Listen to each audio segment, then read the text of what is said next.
in the eyes. It's there, and there's no difference. It's just a different story. Now, if you think about this guy, he comes a long way with pain to see you.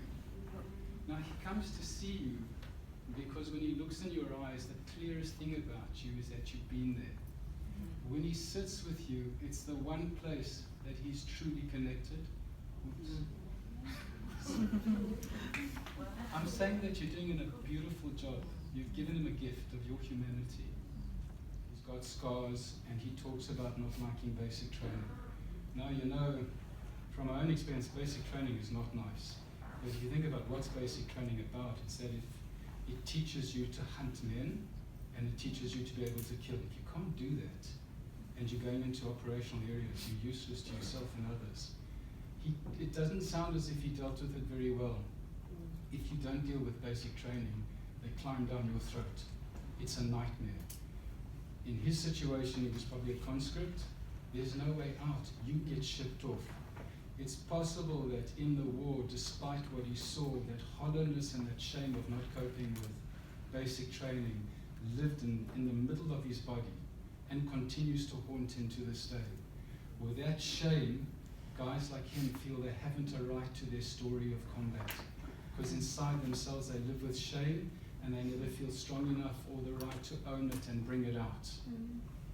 Okay, so that sense of being less makes it very difficult for him to bring it to you, because within himself he hasn't got a right to talk about it.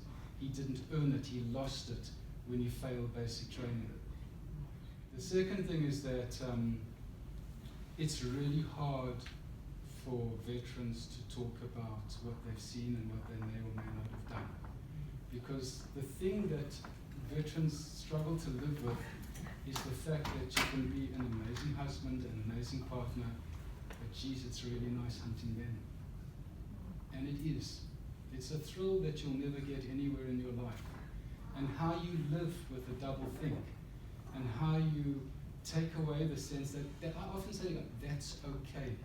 We need to normalize that, because the shame and the contradiction to being human is a very difficult one to reconcile.